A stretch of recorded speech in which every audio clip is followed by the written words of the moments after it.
À l'occasion du renouvellement électoral, je vous ai parlé lors de ma dernière vidéo sur tous les problèmes liés à l'accréditation de votre ordonnateur.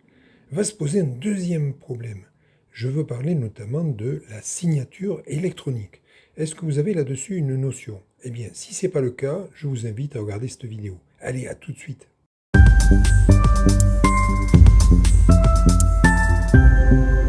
Alors nous y voici.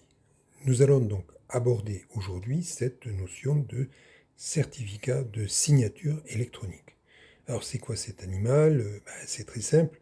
Dès lors que la mandature précédente s'est achevée, il n'y a plus possibilité de signer des mandats dès lors qu'il y a une nouvelle nomination du maire. Donc le but est le suivant. Vous avez le comptable qui va apurer ces certificats électroniques. Il convient donc, soit pour le nouveau maire, soit pour le maire renouvelé, de revalider ce certificat. Alors, grâce à ce certificat de signature électronique, eh bien, le maire sera en capacité de valider des mandats, de valider des titres de recette. Alors, comment faire pour valider ça? Eh bien, ce certificat pourra être validé notamment avec, bien sûr, la fourniture d'une carte d'identité du maire. Alors vous allez me dire, on l'a déjà fait dans le cadre de l'accréditation, donc tout va bien, on va faire un coup double. Et puis, il faut aussi fournir pour ce certificat la délibération. Ah ben là aussi, tout va bien. On l'a demandé pour l'accréditation, cette délibération, eh bien là aussi vous l'avez. Alors, bien évidemment, il va falloir fournir une adresse mail. Ah mais comme ça tombe bien, là aussi vous l'avez fourni lors de l'accréditation, donc là aussi on est sauvé. La petite différence par rapport à l'accréditation, c'est que vous allez vous retrouver à devoir signer un contrat de service de signature électronique avec la DGFiP. En principe, c'est la DGFiP.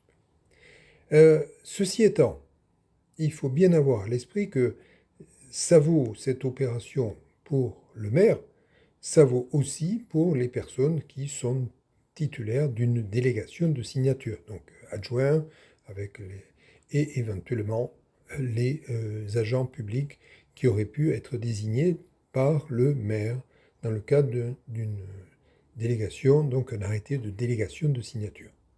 Tout va bien. Alors, ce certificat de signature, eh bien, on aura une installation physique informatique qui sera faite via le portail Helios de la DGFiP.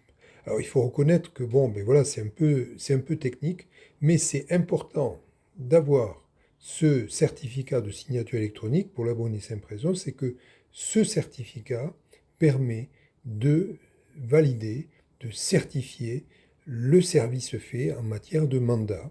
Donc je crois que c'est important de vite se le procurer. Alors que vous soyez avec un maire qui arrive ou un maire qui est revalidé par son conseil municipal, dans les deux cas, les anciens certificats sont périmés, donc il convient d'organiser cette procédure tambour battant. Donc ne vous y prenez pas à la dernière minute pour faire cette opération.